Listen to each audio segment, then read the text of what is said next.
5 भाइयों ने इकलौती बहन को घोड़ी बनाया। एक समय की बात है, एक गांव में 5 भाई रहते थे। उन 5 भाइयों की एक इकलौती बहन थी।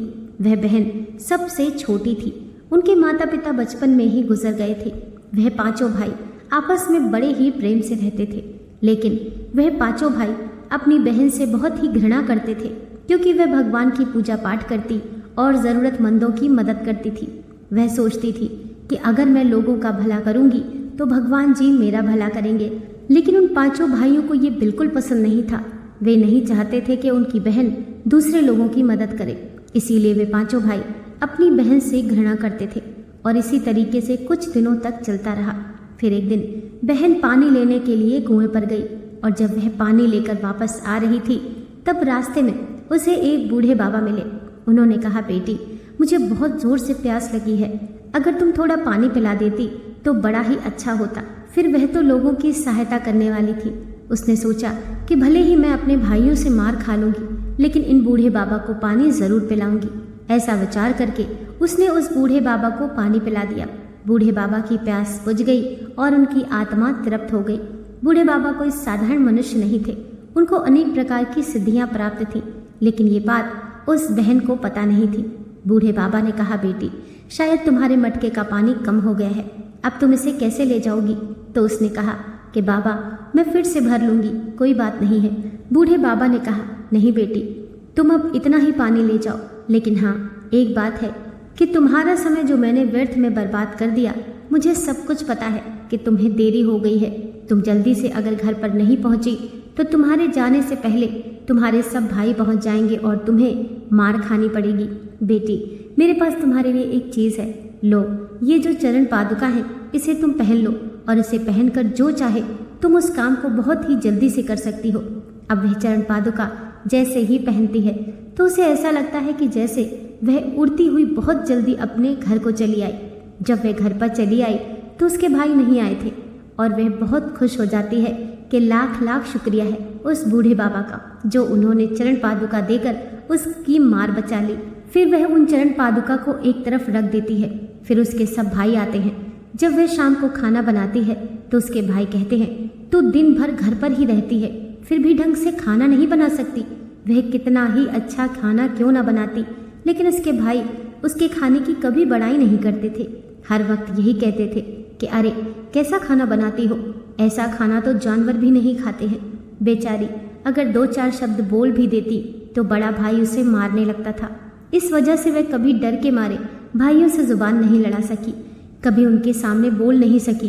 बेचारी हमेशा डरी रहती थी, सहमी रहती थी कि पता नहीं मैंने क्या बिगाड़ा है, पता नहीं मैंने ऐसा कौन सा काम किया है जिसकी वजह से मेरे सब भाई मुझे इतनी घृणा करते हैं।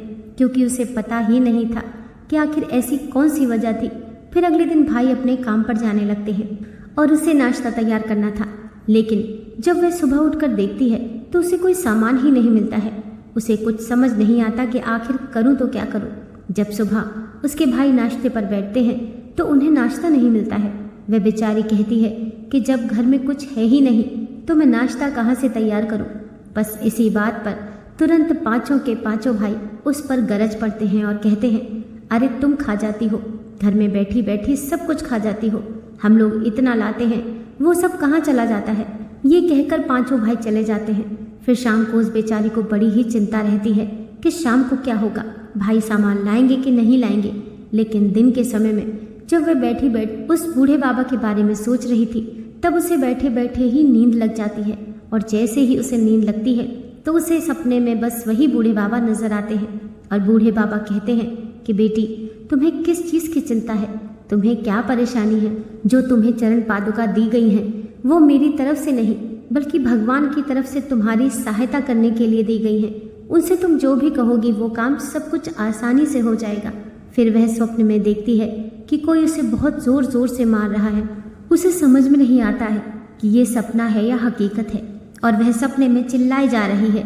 लेकिन जब उसे पता चलता है कि उसका बड़ा भाई उसे मार रहा था तो अचानक उसकी नींद खुल जाती है।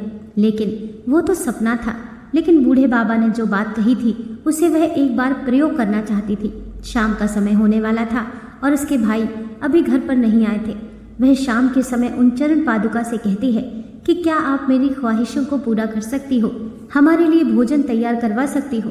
तब चरण पादुका में से आवाज़ आती है कि हमें तो बस आपकी सेवा करने के लिए ही भेजा है, आप जो भी कहेंगी वह सारा का सारा काम हो जाएगा। बस आप इन चरण पादुका को पहनकर जो कहेंगी वो सब काम हो जाएगा। अब वह उन चरण पादुका को पहनकर बस खाना बनाने लगती है तो उसके बर्तनों में सब कुछ आ जाता है और खाना बनकर तैयार हो जाता है। फिर शाम के समय उसके भाई कुछ सामान लेकर आते हैं, लेकिन बहन ने कहा, अरे भाई, आप लोगों को अब घबराने की कोई बात नहीं है, मैंने आज बहुत ही शानदार खाना बनाया है, आप एक बार खाकर तो देखिए। फिर पांचों भाई उस दिन जब भोजन करते हैं तो वाकई उस दिन उंगलियां चाटते ही रह जाते हैं। उसके बाद काफ़ी भोजन बच भी जाता है। अब वह लड़की उस भोजन को अड़ोस पड़ोस के लोगों को खिला देती है, लेकिन उसके भाई एक बार भी ये नहीं सोचते हैं कि आखिर इतना सारा भोजन आया तो आया कहाँ से, जब घर में कुछ था ही नहीं। बस उन लोगों को तो खाने से मतलब था, खाकर सो गए।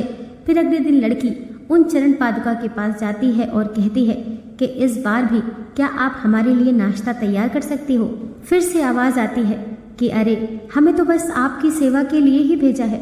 बस वह उन चरण पादुका को पहन लेती है और नाश्ता तैयार करती है। भाई अभी सोकर उठे ही नहीं थे, लेकिन नाश्ते की सुगंध से उनकी नींद खुल गई। वे कहते हैं, अरे बहन, तुम क्या बना रही हो। बहन ने कहा, नाश्ता बनाया है। फिर जब उसने नाश्ता परोसा तो फिर से उंगलियां चाटना शुरू हो जाते हैं। तब तो पांचों के पांचों भाई नाश्ते की बड़ाई करना शुरू कर देते हैं। बहन, आज तक तो तुमने कभी ऐसा भोजन नहीं बनाया है, लेकिन ऐसा क्या हुआ है जो तुम इतना स्वादिष्ट भोजन बना रही हो, ऐसी क्या बात है। बहन कहती है, नहीं भैया, बस ऐसे ही जो कुछ था रूखा सूखा मैंने बना दिया।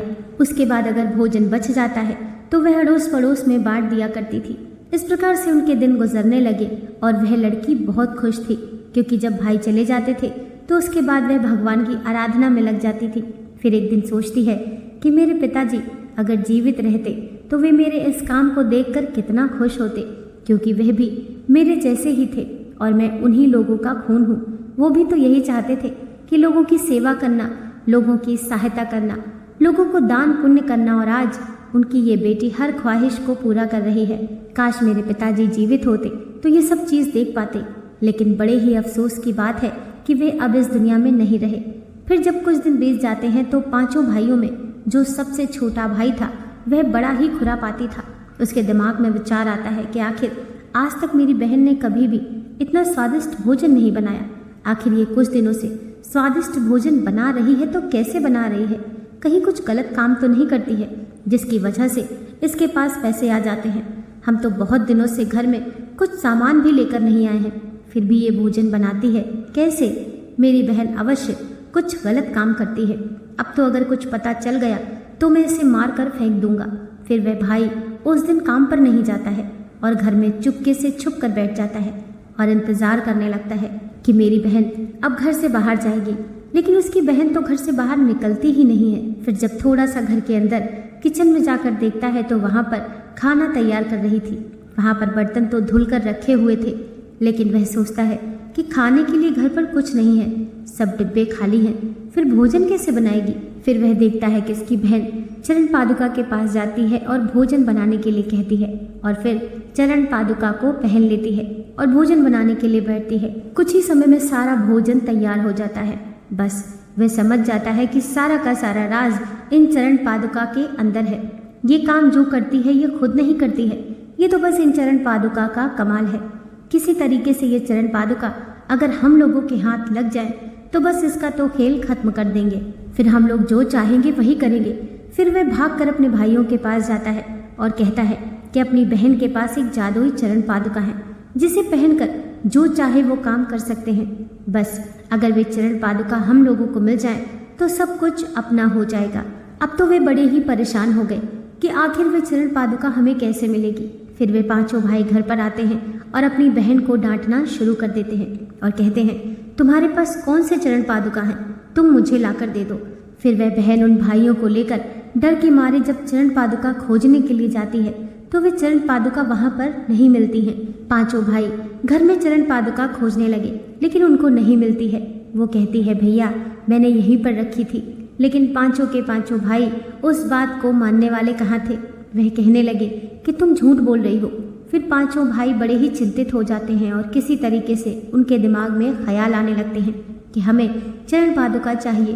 फिर वह एक मौलाना के पास जाते हैं और उस मौलाना से पूछते हैं कि आखिर हमारी बहन के पास एक जादुई चरण पादुका थी, वह कहाँ है।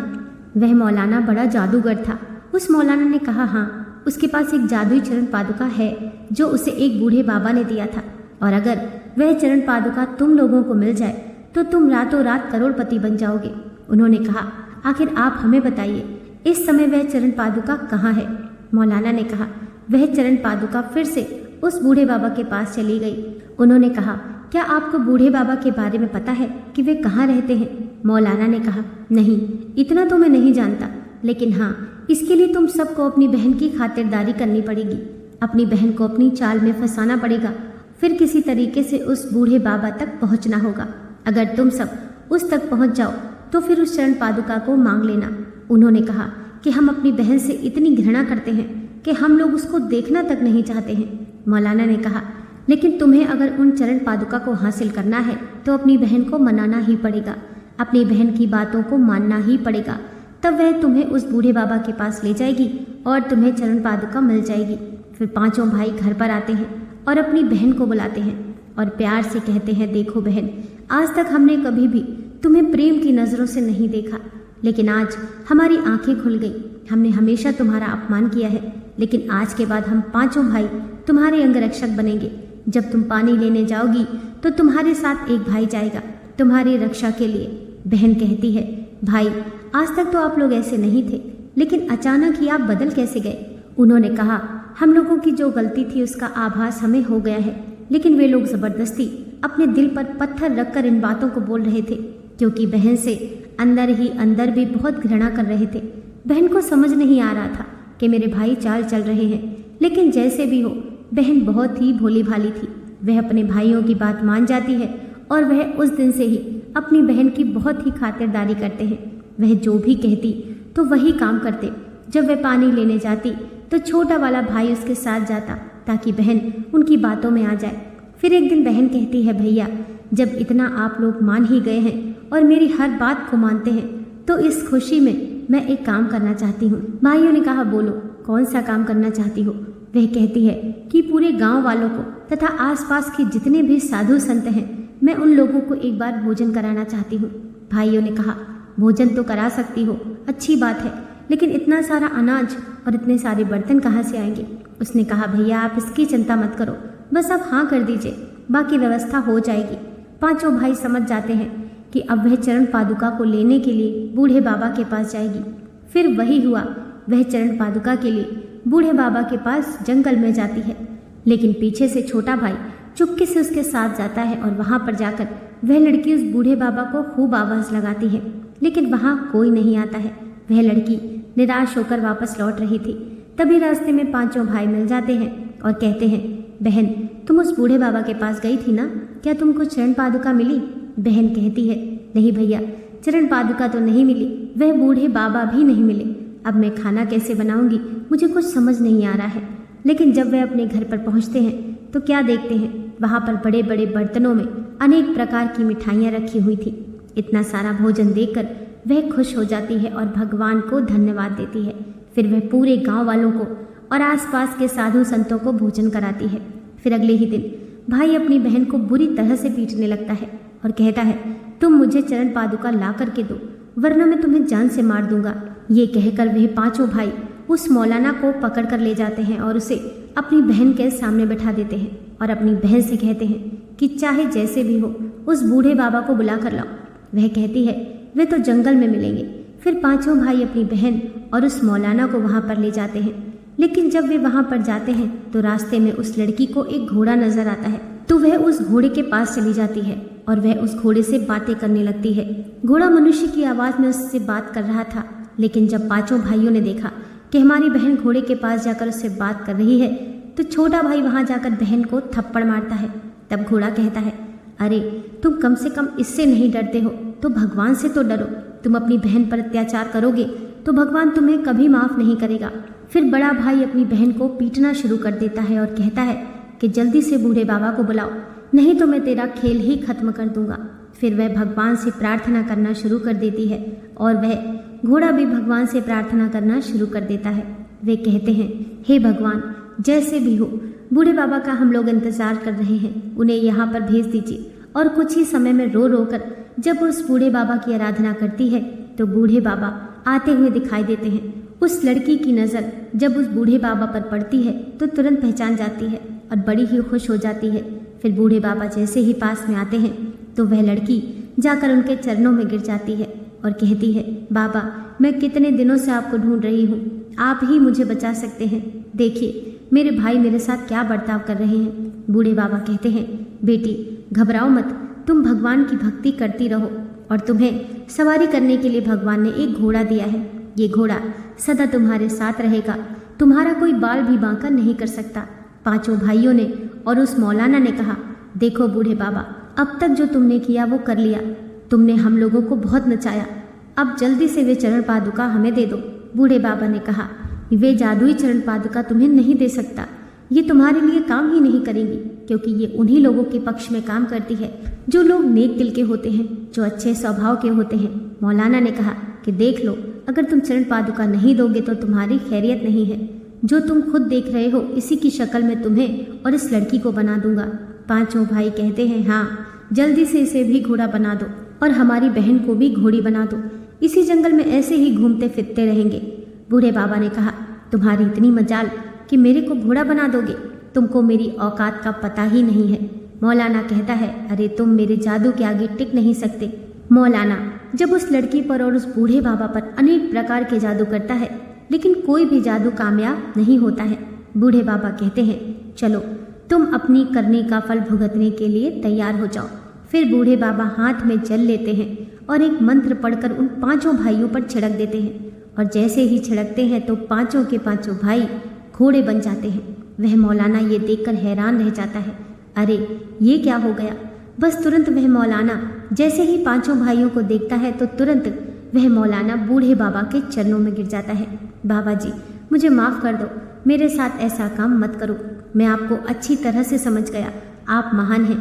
बस इसी तरीके से मौलाना तो बच जाता है, लेकिन पांचों भाइयों की हालत खराब हो जाती है।